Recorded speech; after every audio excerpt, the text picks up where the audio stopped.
The Federal Executive Council has directed various committees of the Presidential Council on Industrial Revitalization to hasten up conclusion and recommendations that will facilitate reduction in the rising cost of living and doing business in the country.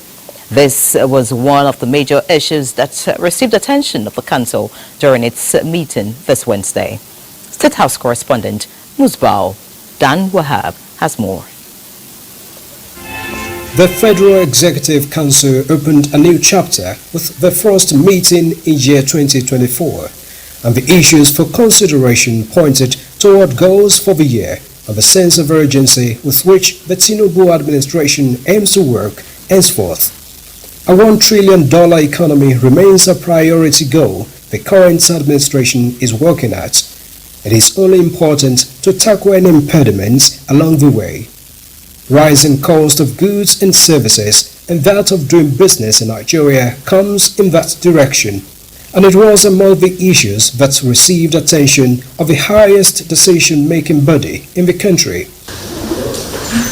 As the Information and National Orientation Minister Mohammed Idris led the relevant ministers for the briefing, the resolve of the government is to immediately promote local industries and remove the hindrances to ease of doing businesses, including multiple taxation, custom tariff, infrastructure decay, among others. We have been mandated and charged to come up with the resolution from those committees as quickly as possible. And when this is implemented, we expect to see more creation of jobs, drop in prices of goods and services, and a total revival of the economy. And we assured the effect that we will do all that is necessary to come up with the resolution as quickly as possible so that Nigerians can begin to enjoy the shared prosperity and the renewed hope agenda in 2024.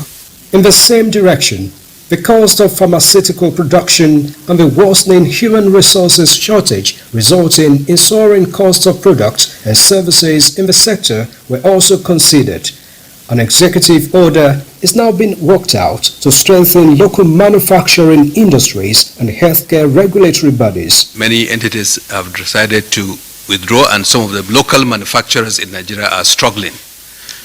Mr. President's intent is that we begin to take steps to enable the local manufacturers to survive, to thrive, and to deliver the basic commodities that are key to saving their lives. We have things that we need to do now so that Nigerians can begin to get succor from high prices of drugs and medical consumables.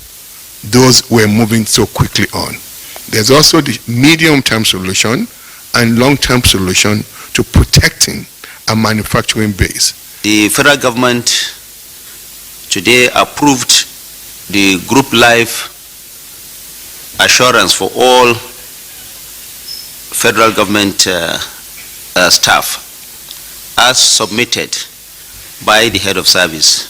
The Council has also directed the setting up of a committee to address issues of environmental and mining areas protection with the resultant security threats. On the security situation around the FCT and across the country, the Defense Minister reviewed the latest directive of the President. The President has given us the marching order and all the support that the security agencies needed to end this thing.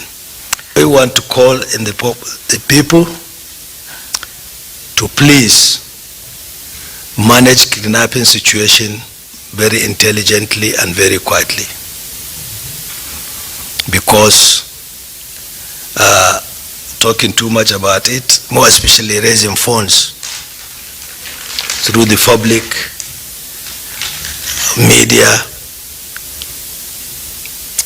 is not productive at all. The government is also taking decisions that will strengthen the trade relations between Nigeria and the United Arab Emirates, including ratification of existing agreements between the two countries. Council agreed and directed that the agreement that had been signed already should be taken further by mandating, authorizing the Attorney General of the Federation and Minister of Justice to prepare a bill along this line to take to the National Assembly for ratification. The Council has therefore directed the Attorney General and Minister of Justice to come up with a proper national policy on taxation that will ease foreign direct investments in the country. In the State House, Muspal, then Rahab, NTA News.